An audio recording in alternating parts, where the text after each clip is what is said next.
அதாவது வேத திருமண மந்திரத்துல வந்து ரொம்ப ஆபாசமான சொற்கள்லாம் இருக்கு. 40வது மந்திரத்துல தான் பெண் வந்து திருமணம் பண்றதுக்கு முன்னாடியே சோமன் அப்படின்னு சொல்ற ஒரு தேவரை கல்யாணம் பண்ணிட்டாங்க. அதுக்கப்புறம் அந்த பெண் வந்து கந்தர்வரை கல்யாணம் பண்ணுது. அதுக்கப்புறம் அக்னிக்கு கல்யாணம் பண்ணி கொடுத்து தான் கடைசியில 4வது மாப்பிள்ளையா தான் இந்த ஆண் மகன் வந்து கல்யாணம் பண்ண போறாருன்னு சொல்லிட்டு, அதாவது இப்ப இருக்கிற அறிவு ஜீவிகள் இருக்காங்களா இவங்க வந்து இந்த மாதிரி டிரான்ஸ்லேட் பண்ணிட்டு இருக்காங்க. இது உண்மையான அர்த்தம் என்னாரு, இந்த மந்திரம் அப்படி என்னதான் சொல்லி இருக்குன்னு அப்படி நம்ம ஆழமா பாக்குறப்ப இது நம்மளுக்கு பிரமிப்பு மட்டும் ஏற்படுத்தல, இது ஒரு சயின்ஸ் நம்மளுக்கு சொல்லி தருது.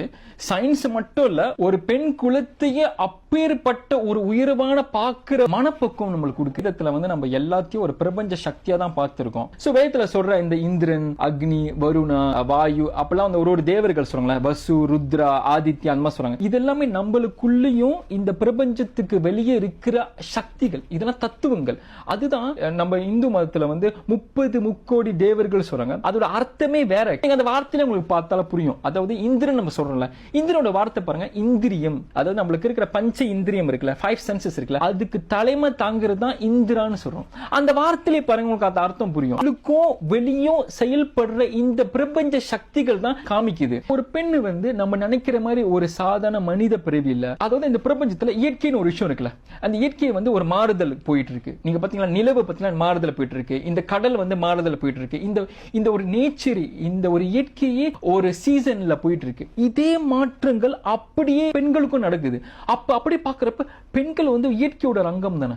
அதனாலதான் மேனுக்கு இல்லாத ஒரு தெய்வீக சக்தி, அதாவது உருவாக்குதல் இப்ப இந்த பூமிக்கு தானே இருக்கு. அதாவது ஒரு விதைய போட்டா ஒரு மரமா வருது, ஒரு இயற்கையா வளர்ற சக்தி பெண்களுக்கு தானே கொடுத்திருக்காரு கடவுள். அதனாலதான் நம்ம தந்திர சாஸ்திரம் வந்து பெண்கள் அவ்வளவு உயர்வா பாக்குறாங்க. அவங்களோட சரீரமே ஒரு சிறி யந்திரான்னு சொல்றாங்க. அதாவது அவங்களோட சரீரம் தான் உலகத்திலே இருக்கிற உயர்வான யந்திரம்னு சொல்றாங்க. ஒரு உயிரை உருவாக்குதல் கடவுளுக்கு ஈக்குவலா சமமா பெண்கள் கொண்டுதான் இருக்கு. அப்ப எப்படி ஒரு பெண் வந்து சாதாரணமா பிறக்கிறப்ப ஒரு பேபியா இருந்த ஒரு பிள்ளை திடீர்னு இவ்வளவு பெரிய ஒரு சக்தி உள் வாங்கிக்கிறதுக்கு அதுக்கு எப்படி மாற்றப்பட்டது, இன்னும் நடந்திருக்கணுமா இல்லையா? இந்த மாற்றத்தை யார் இது வரைக்கும் விளக்குறா? நம்ம வந்து ஒரு பெண்ணையும் ஆணையும் சாதாரணமா ஒரு மனசனா பாக்குறோம். ஆனா பெண் அப்படி சாதாரண மனசனா பார்க்க முடியாது. பெண் வந்து ஒரு படி மேலே இருக்கிறவங்க தானே. அதுதான் இந்த வேதம் வந்து நம்மளுக்கு உணர்த்துது. அதனாலதான் கல்யாணத்துல நீங்க பாத்தீங்களா, பெண்களை வந்து ஒரு லட்சுமியா பார்ப்பாங்க. அந்த கல்யாண மந்திரத்திலே வரும், இந்த பெண்ணு தான் கிரக லட்சுமியா வரப்போறா, கிரக பத்னியா வரப்போறா, இவங்களுக்கு நான் எல்லா பொறுப்பும் கொடுக்கிறேன், இவர் தான் இந்த குடும்பத்தை ஆட்சி பண்ணணும். அப்பேற்பட்ட உயர்வான ஒரு அந்தஸ்து கொடுக்கிற தர்மத்துல நம்ம வந்திருக்கோம். அப்ப கல்யாணத்துல தாலி கட்டுறப்ப என்ன சொல்றோம், மம ஜீவன ஹேத்துனா, அதாவது அந்த ஆண்மகன் தாலி கட்டுறப்ப என்னோட வாழ்வியலுக்கே நீதான் காரணமா இருக்க, அப்பேற்பட்ட லட்சுமியை வணங்குறாங்க. மம ஜீவன ஹேத்துனா, நான் வாழ்றதுக்கு என்னோட வாழ்வியலுக்கே நீதான் காரணமா இருக்க. அப்ப மாங்கல்யம் தந்துனா நேனா மம ஜீவன ஹேத்துனா, அப்புறம் அவங்கள ஆசீர்வதிக்கிறாங்க. நீ வந்து 100 வருஷம் வாழணும், 100 வருஷம் வாழ்ந்து எங்களை வந்து ஆசீர்வதிக்கணும்னு சொல்ற இவ்வளவு பெரிய தர்மம் உலகத்துல எங்க இருக்கும்? சோ இப்போ வந்து யார் இந்த சோமா, இவர் என்ன செய்யறாரு, யார் இந்த கந்தர்வர், இவர் என்னதான் பண்ணிட்டு இருக்காரு, அக்னியோட தாத்பரியம் என்னன்னு நம்ம பார்க்கலாம். பெண் வந்து ஒரு இயற்கையோட அம்சம். அப்ப இந்த பிரபஞ்சம் பாக்குது எப்படி இந்த பெண்ணை வந்து நான் இயற்கையோட ஒன்னா இணைக்க போறேன். பிகாஸ் அவங்க வந்து ஒரு உயிர் உருவாக்குறதுக்கு நான் சக்தி கொடுக்கணும். அப்ப நான் அவங்களை இயற்கையா நான் சமப்படுத்தணுமா இல்லையா? அப்ப இதே எனர்ஜி அவங்களுக்குள்ளேயும் நான் டிரான்ஸ்ஃபர் பண்ணணும். அப்ப ஒரு நீங்க பாத்தீங்கன்னா 7-8 வயசு வரைக்கும் நார்மலா இருந்த ஒரு பிள்ளை வந்து திடீர்னு வந்து சோமா எனர்ஜி, அதே மாதிரி நிலவு எனர்ஜி அவங்களுக்கு வர ஆரம்பிக்குது. சோமானா என்ன, நிறைய அர்த்தம் இருக்கு. அதாவது நிலவுன்னு இருக்குல்ல, மூன், அதுக்கும் சோமான்னு சொல்லுவாங்க. சோமா இன்னொரு அர்த்தம் என்னன்னா அது ஒரு வகையான தாவரம். அந்த தாவரத்தோட ரசம்னு சொல்லுவாங்க. இது வந்து ஒரு பாலுக்கு சமம்.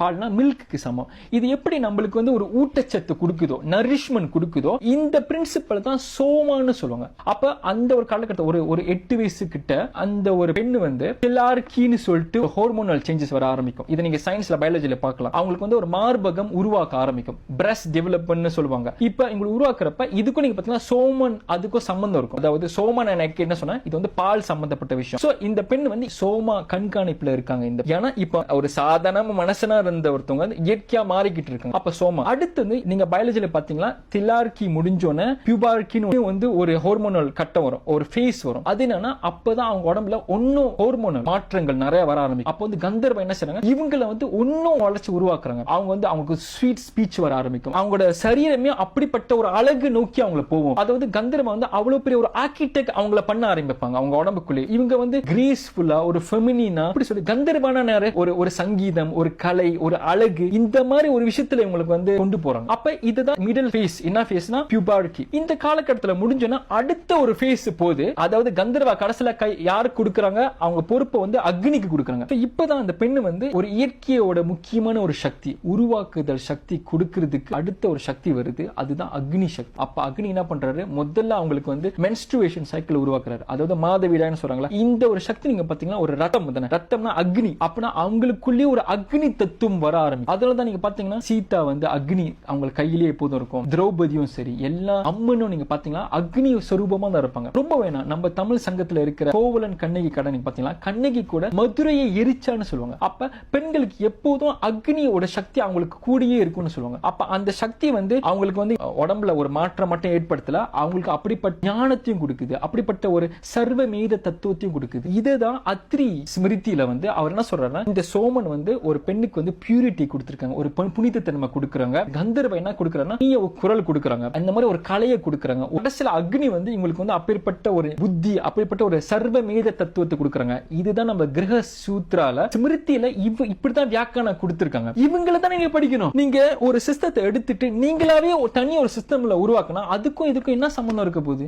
இப்பதான் அவங்க முழுமையா ஒரு பிரபஞ்ச சக்தியா உருவெடுக்கிறாங்க, அதாவது அவங்க இயற்கையா மாறுறாங்க. she has ability to conceive, ஒரு உருவாக்குறதுக்கு சக்தியா இவங்க வந்துட்டாங்க. அதாவது ஒரு சாதாரணமா இருந்த மனிதன் கடைசியில ஒரு இயற்கையா மாத்தப்படுகிறாள். யார மாத்துறாங்க அவங்கள? இந்த பிரபஞ்ச சக்தியான சோமா, கந்தர்வா, அக்னி. இவங்க யார் நம்ம பயாலஜில படிச்சா தெலார்கி, பியூபார்கி அண்ட் மெனார்கி. இப்படிதான் ஒரு சாதாரண பெண்ணு வந்து இயற்கையா மாறுறாங்க. அப்பேற்பட்ட ஒரு அந்தஸ்து வருது. அப்ப அந்த கடைசில திருமண மந்திரம் சொல்றாங்களா, இப்பேற்பட்ட இந்த பெண்ணு, இயற்கை அம்சமான பெண்ணு உனக்கு நான் கொடுக்கிறேன். அப்ப நீ கொடுக்கறப்ப அந்த மனசை எப்படி அதை பார்க்கணும் பாருங்க. இந்து தர்மம் எப்பேற்பட்ட ஒரு பார்வையை கொடுக்குது நம்மளுக்கு. மனிதன் வந்து ஒரு சாதாரண ஒரு மார்டல் அனிமலா பாக்குது இந்த உலகம், இந்த சயின்ஸ் கூட அப்படிதான் பாக்குது. ஆனா உச்சபட்சம் சயின்ஸ் என்ன சொல்லுது, குவாண்டம் பிசிக்ஸ், இல்ல நீங்களா சாதாரண ஒரு எக்ஸிஸ்டன்ஸ் இல்ல, நீங்களா ஒரு எனர்ஜின்னு சொல்லுதா இல்லையா? நம்மளுக்குள்ள ஜடமா இருந்தாலும் கடைசில வந்து உள்ளுக்குள்ள போய் பார்த்தா எல்லாமே ஒரு சக்தி பிரபாவம் தான், எனர்ஜின்னு சொல்லுது. ஆனா இதே தானே நம்மளோட வேதம் சொல்லுது. நீங்க நினைக்கிற மாதிரி சாதாரண பிறப்பு இல்ல, உங்களுக்குள்ள உங்களை அறியாமலே இந்த பிரபஞ்ச சக்தி காஸ்மிக் எனர்ஜி உங்களுக்குள்ள வேலை செஞ்சிட்டு இருக்கு. இப்பேற்பட்ட ஞானம் கொடுக்கிறது தான் இந்த சனாதன தர்மம், இந்த வேதம். பெண்களை வந்து ஒரு தெய்வமா பார்த்தாங்க. உலகத்துல கடவுள்னு சொன்னாலே எல்லாமே ஆண்களா தானே பாக்குறாங்க, காட் இஸ் த ஃபாதர் அப்படித்தானே பாக்குறாங்க. ஆனா உலகத்திலே கடவுளை பெண்ணா ஆதி சக்தியா பார்த்ததே நம்மளோட தர்மம் தானே. 3 சக்தியும் உருவாக்கப்பட்டு இவங்க உன் பொறுப்பு நான் கொடுக்கிறேன், நீ எப்படி அவங்கள பாத்துக்கணும்னு எனக்கு அந்த மாதிரி ஒரு மென்டாலிட்டி கொடுக்குதா இல்லையா? அப்ப நான் பெண்களை பாக்குற விதம் எப்படி இருக்கும்? இப்ப நம்ம வந்து டே டு டே லைஃப்லயும் நம்மளுக்கு வந்து ஒரு போயட்டிக்கா ஒரு எக்ஸ்பிரஷன் இருக்கும்ல, ஓ இந்த பையனை வந்து நீ கல்யாணம் பண்ண போறியா, இவன் ஏற்கனவே he already married to his job, he already married to his car, இவன் அவனோட காடி தான் இவனுக்கு வந்து அவனோட மனைவி அப்படி சொன்னா இவன் வந்து காடியை ரேப் பண்றதுக்கு சமமா, இவன் வந்து அவன் வேலையை ரேப் பண்றது சமமா? கம் ஆன், இது வந்து அதோட எக்ஸ்பிரஷன், இது வந்து ஒரு போயட்டிக்கான ஒரு எக்ஸ்பிரஷன். இந்த மந்திரத்தை கொச்சையா பேசுறாங்களே, அவங்க பேசுற விதத்துல நீங்க பாருங்க உங்களோட மென்டாலிட்டி எங்க இருக்குன்னு. that itself is a proof தானே. எந்த அளவுக்கு உங்க மைண்ட் எவ்வளவு பெர்வர்ட்டா இருக்கு. வேதத்துல சொன்ன எவ்வளவு பொக்கிஷமான விஷயத்தெல்லாம் ஏன் உங்களை பத்தி பேச மாட்டாங்க? ஏன் செலக்டிவ் அம்னீசியாவா?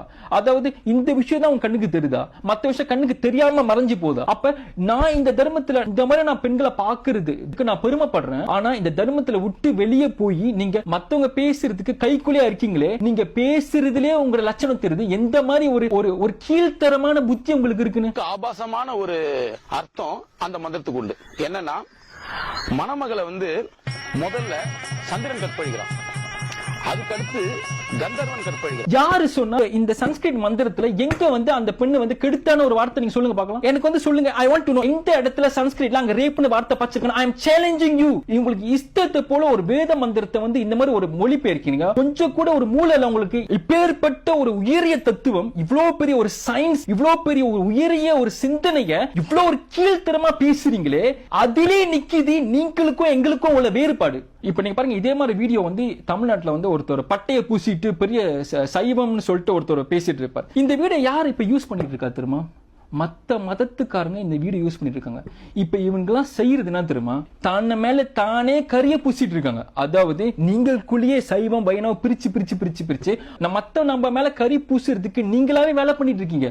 அதாவது எதிரிக்கு எதிரி ஃப்ரெண்ட் மாதிரி உங்க வீடு யார் தான் பாச்சிட்டு இருக்கா? நீங்க போய் பாருங்க கமெண்ட் செக்ஷன்ல மத்த மதத்துக்காரங்க பாச்சிட்டு இருக்காங்க. ஆள் பேசினார்ல பட்டைய பூசிட்டு சைவம்னு சொல்லிட்டு ஒரு பொய்யா ஒரு இருக்காரு. இவர் யாருன்னு தெரியுமா? கந்த சஷ்டி கவசம் பத்தி ஆபாசம் பேசினாரு புரூட்டோஸ். அவர் தன்னோட ஃப்ரெண்ட்னு சொன்ன இந்த கீழ்த்தனமான இந்த ஒரு மூடன். இந்த மூடனுக்கு என்ன தெரியும்? சைவத்தை பத்தி உங்களுக்கு என்ன தெரியும்? தமிழ்நாட்டுல இருக்கிற சைவ சித்தாந்தம் எது அடிப்படையா இருக்குன்னு உங்களுக்கு தெரியுமா? 12 திருமுறையும் நீங்க படிச்சிருக்கீங்களா? திருமந்திரத்துல என்ன சொல்லிருக்காங்க தெரியுமா? பெரிய புராணத்துல சேக்கிலார் எழுந்த பெரிய புராணத்துல என்ன சொல்லிருக்காங்க தெரியுமா?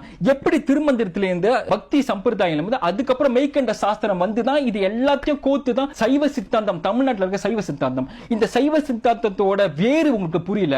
இதுக்கும் வேத தர்மத்திற்கு கீழே அடங்கி இருக்கிற புராண இதிகாச அதோட கனெக்ஷன் உங்களுக்கு புரியல. எதுவுமே புரியாம நீங்களாவே நம்ம இந்துக்கள் கிட்ட ஒரு பிரிவினை உருவாக்கிட்டே இருக்கீங்க. ஒண்ணு உங்களுக்கு இந்த சனாதன தர்ம பத்தியும் இந்த இந்து தர்ம பத்தியும் சைவ பத்தியும் ஒரு மண்ணும் தெரியாது. தெரியாம நீங்க இந்த மாதிரி ஒரு அனர்த்தமான ஒரு காரியத்தை பண்ணிட்டு இருக்கீங்க. இதோட விளைவு என்ன இருக்குன்னு தெரியுமா? நீங்க இப்படி செய்யற ஒரு காரியம், இந்த வேதம் இந்த உலக நீதி, இந்த பிரபஞ்சத்தோட சக்தி, இது உருவாக்குனதே கடவுள். இதோட ஆத்தர் இஸ் காட் ஹிம்செல்ஃப். அப்ப அந்த யூனிவர்சல் லாக்கே நீங்க அக்கிரமமா தர்மத்துக்கு அதர்மம் செய்றீங்களே, எந்த மாதிரி விளைவு வரப்போது உங்களுக்கு தெரியுமா? எந்த மாதிரி கான்சிக்வன்ஸ் உங்களை அடிக்க போகுதுன்னு தெரியுமா? உங்க வம்சமே பாதிக்க போது உங்களுக்கு தெரியுமா? நீங்க என்னதான் இத வேதத்தை பத்தி தப்பா சொன்னாலும் நீங்க ஒரு காலத்துல அழிவீங்க. ஆனா இந்த வேதத்துக்கு அழிவே இல்லை. ஏன்னா சனாதன தர்மத்தோட பேரே அழிவில்லாத ஒரு விஷயம். இதெல்லாம் இப்ப வந்துச்சா? மில்லியனியம் வருஷத்துக்கு முன்னால ஒரு விஷயம். நீங்க நாளைக்கு போய் அழிஞ்சிருவீங்க. ஆனா அந்த சனாதன தர்மம் எப்போதும் அங்கேயே இருந்துட்டு இருக்கும். இது டைரக்டா விஷ்ணுவோட கட்டுப்பாட்டிலே இருக்கு. ஒரு காலத்துல வேதத்தை கம்பைல் பண்றதுக்காக விஷ்ணுவே வியாசரா உலகத்துக்கு வந்தாரு. ஒரு காலகட்டத்தில் வேதத்தை புனரமைக்கிறதுக்காக ஒரு குருமார்களை விஷ்ணுவோட கண்காணிப்பிலே இருக்கும். இது கடவுள் உருவாக்குன ஒரு நியதி. இதுல நீங்க கை வச்சா உங்களுக்கு தான் அனர்த்தம், உங்களுக்கு தான் பாதிப்பு வரும். So be careful. ஒரு இந்து தர்மத்துல ஒரு விஷயம் உங்களுக்கு புரியாம நீங்க பாட்டு பேசுறதுக்கு முன்னால இதோட பின்விளைவை பத்தி யோசிச்சு பாருங்க. நம்ம இவ்ளோ பெரிய ஒரு தர்மம், நம்மளோட ஹெரிட்டேஜ், நம்மளோட பாரம்பரியம், நம்மளோட அடையாளம், இவங்கெல்லாம் இந்த அடையாளத்தை அழிக்கிறதுனே இவங்கெல்லாம் குறிக்கோளா இருக்கு. அவங்களோட ஆதாயம் என்ன? இவங்கெல்லாம் யாருக்கு கைக்குள்ளே வேலை செஞ்சுட்டு இருக்காங்க? நீங்க பாருங்க, இந்த மாதிரி பேசுறாங்களே அவங்களோட வாழ்க்கையை நீங்க பாருங்க. சனாதன தர்மத்தை பத்தி பேசுறாங்களே அவங்களோட வாழ்க்கையை நீங்க பாருங்க. நாளைக்கு உங்க பிள்ளை யாரோட வாழ்க்கை மாதிரி ஃபாலோ பண்ணும்? நீங்க ராவணன் கூட்ட மாதிரி இருக்கிற ஒரு கேங்க அவங்கள மாதிரி உங்க பிள்ளையும் ஒரு காலத்துல வளரணுமா? இல்ல ராமர் பக்தியில இருக்கிற மாதிரி உங்க பிள்ளையும் ஒரு காலத்துல வரணுமா? You want your children to grow in a character-ஆ இல்ல இந்த மாதிரி ஆபாச பேசுற கூட்டத்துல உங்க பிள்ளை வளரணுமா? இப்ப வரைக்கும் தமிழ்நாட்டுல கூட நீங்க பாருங்க, இந்த மாதிரி திராவிடம் பேசுறாங்களா அவங்களோட லட்சணத்துல நீங்க பாருங்களேன். இந்த இடத்துல நம்மளோட இந்து தர்மத்தை பத்தி உயர்த்தி பேசுறாங்களா? இந்த மாதிரி அண்ணாமலை இந்த மாதிரி சில பேர் இருக்காங்க, மோடி எல்லாம், இவங்களோட வாழ்க்கை முறை பாருங்களேன். நாளைக்கு நம்ம ஜெனரேஷன் இவங்கள மாதிரி இருக்கணுமா இல்ல இவங்கள மாதிரி கீழ் நோக்கி போகணுமா?